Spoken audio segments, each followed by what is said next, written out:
What's up, Lantern fans? It's the Emerald Enthusiast, the co-host of the Emerald Echo podcast.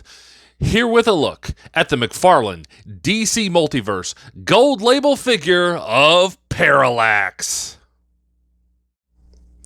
If you've ever listened to me on the Emerald Echo podcast or seen any of my other videos when I talk about the second part of Green Lantern Volume 3 that began with issue number 48 and the story Emerald Twilight, you know just how much I love this figure and that entire run.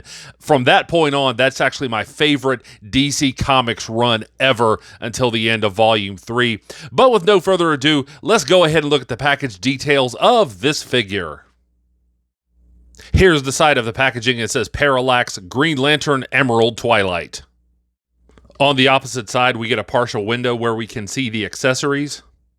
We get a partial window at the top, product information on the bottom. On the back, we get this really attractive artwork. It says Parallax Green Lantern Emerald Twilight. Although this artwork is not from the original Emerald Twilight story, this is actually from Convergence. Here's the gold label sticker on the packaging. You can see the card right behind the accessories there.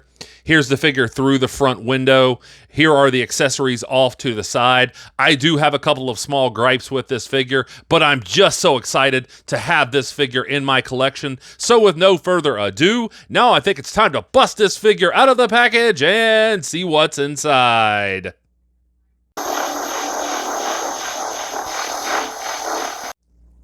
Here is the figure free of the outer packaging, but still in the inner plastic.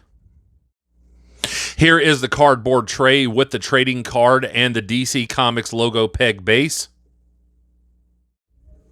Here's a close-up of the trading card. On the back of the card, we get this brief bio of Parallax. If you'd like to read this, go ahead and pause the video and do so now. Here's a look at the accessories. And I really do like these two energy accessories that go over his fists. We saw a lot of imagery early on of Parallax with this kind of energy around his hands. And the hands just slip in there. I really do appreciate these. I like this green translucent plastic. You can see like the various shades of green kind of running through it. So I really do appreciate how these look. Here is the personal power battery, and in terms of production, I do like this. I think it's sculpted very well. I like this handle. It doesn't feel like something that's going to break easily. Again, I like the continued use of the translucent plastic. I just don't understand why it's here. If you know the story of Emerald Twilight, you know that Hal Jordan walked into the central power battery and absorbed it. So not only was he no longer a member of the Green Lantern Corps, all of the personal power batteries were then non-functional. So I don't exactly know why this was included, but in and of itself, I don't think it's a bad accessory. And here we see Parallax out of the package and ready to rumble. A lot has been said about this figure online, both positively and negatively. This figure is definitely more conceptual than comic accurate. So I'm going to break down all the details for you right now. Let's go ahead and have a look at this loose figure.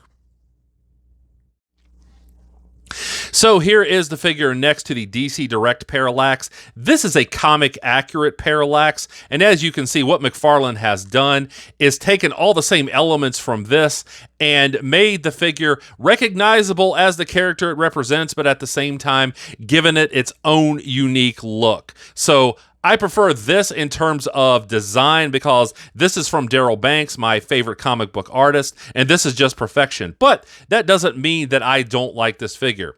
But one other thing that I'd like to address, some of the assertions that I've seen online is that this figure is actually Kyle and not Hal Jordan. That is incorrect. This is what Kyle looked like as Parallax. Obviously completely different. But nonetheless, let's go ahead and take a look at the lower body of this figure now. The first thing that I'd like to point out is that the figure's balance is a little suspect. Anytime you have one of these sculpted capes, they're usually heavy and they can throw the figure's balance off. That definitely is the case here, so use the peg base and be careful where you choose to display the figure. I do like all of this detail on the lower body here. You can see all of these lines that have been sculpted in. I think that looks really good, despite the fact that it wasn't there on the original Parallax design. I do like that. You get this mid-foot hinge, so I like the option of having that to help the figure get in a good sturdy pose. Pivoting at the ankle here. I really like this choice of green. It's more reflective than it looks in the package. If you get it under light, I think it does give good definition to the lower body. Now, in terms of knee articulation, so the figure has these double jointed knees. You can see the pegs here. You can get his leg to go pretty far back and up. So I do appreciate that. The problem is that not only does it look weird because of the cape, I also feel like it would stress the cape out over time if you left it like this, so I don't recommend doing that. But you can get the leg to go back that far if you wish. I do like this paint choice here, this silver paint. I don't remember any version of Parallax where he had this part of his costume on this part of his quadriceps. It's always to the side. But again, I do like this. I don't think that that is a major problem for the figure. I like the black sections. They're more reflective than I thought they would be. So I do appreciate that. So one thing that I was disappointed in, and another thing that I was pleasantly surprised by when it comes to the hip sections. Number one, there's no quadricep swivel. I kind of expected that, but it's not there. But kind of like the Black Adam figure, he has this kind of pliable hip piece. You can see it moving around, and that gives him a good amount of articulation. So you can get him to kick forward this far, and that's a pretty fair amount. That's more than I thought it would be. You can get him to step back, and that's always attractive to me with the figure. That helps in getting them into a dynamic pose. And the amount of articulation he has out to the side here, that's impressive too. So I really can't fault the figure in terms of articulation at the hips. I only wish that that quadricep swivel was there. Having a look at the torso here, the green lines are thinner than the Parallax version from the comics, and these silver lines are more angular. But again, I still think it comes together pretty well. I don't have a problem with it. Good sculpting on the abdominals, as well as the pectorals here.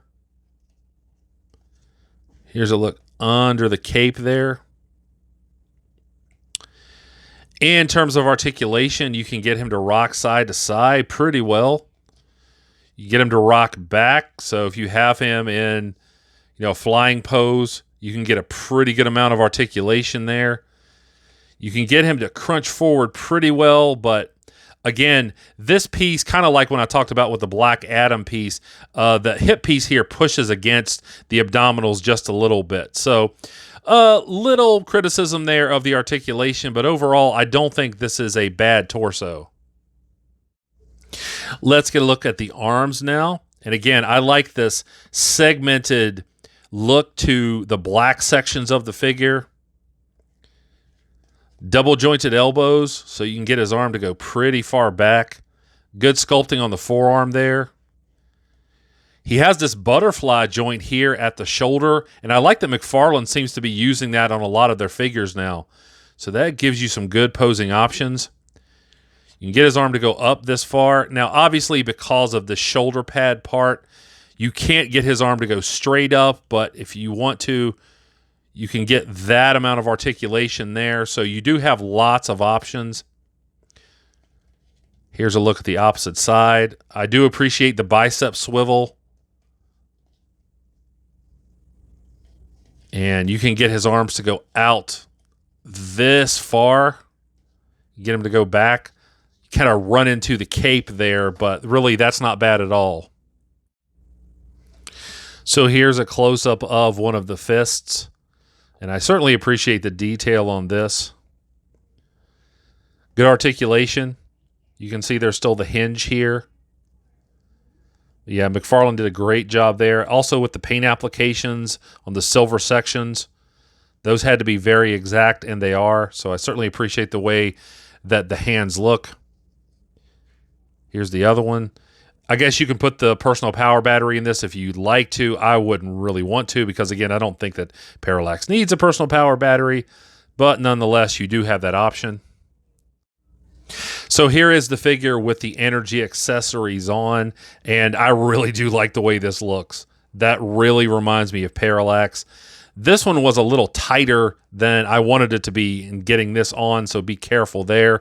This one was actually a little bit looser than I would have liked. As you can see, it kind of slipped off there. But once you have these on the figure, I mean, it really does look attractive. I mean, that's what I think about when I think about Parallax, is the power just kind of bursting out of his hand. So I certainly do approve of the way McFarlane did these. Let's have a look at the cape now, and obviously McFarlane sculpted in lots of wrinkles here, and I certainly appreciate that. I do like the overall shape of the cape. I like the fact that it kind of snakes around his legs here. It's not just hanging there. It does look attractive. And the wrinkles look realistic too. Like up here, you know, they're kind of folded in and they kind of flow outward, so I do appreciate that. I would have liked some trim up here, maybe some of that silver trim, since this is, again, conceptual. I can't remember any specific version of Parallax that looked like this, but I do miss that silver trim on the cape. I really do think that would have looked very attractive on this figure. But I will say that even though you do need to be careful in moving the cape around, if you're doing stop motion or something like that, it is pliable enough for you to be able to move it and get the figure in different poses. I would just be careful about stressing it out too much. So much has been said about this head sculpt. It is obviously missing the gray streaks that were a part of Parallax's original design. That's, I think, what led people to believe that maybe this was Kyle, but this is not Kyle. This is definitely Hal. Lots of good wrinkles sculpted in to the face here. You can see the bone structure. I appreciate that. The lips look realistic. These eyes couldn't have been easy to do. That's a very small area there, but they were able to get those in a very exact fashion, so I appreciate that. The ears look good. The hair looks good too, by the way. I mean, again, I would have preferred the gray streaks, and I've already seen people who have customized this figure who went ahead and put the gray streaks in. That doesn't seem like it would be too difficult to do. I like the way the mask looks. I mean, I would have preferred the mouth open, you know, with, you know, seeing the sneer from Parallax, but this expression isn't bad. In terms of articulation, you can get his head to move side to side.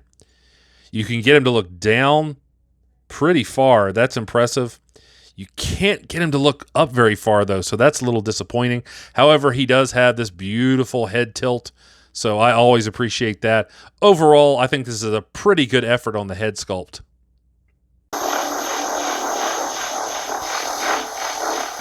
I certainly hope you have enjoyed this review. If so, please like, subscribe, and tell a friend to do the same. Stay tuned at the end of the video for some articulation shots, and also remember to catch me on the Multiverse Musings vidcast, available right here on YouTube. And I'll be back to the internet with more Green Lantern-related content soon. But until we meet again, this has been the Emerald Enthusiast, and thanks for watching.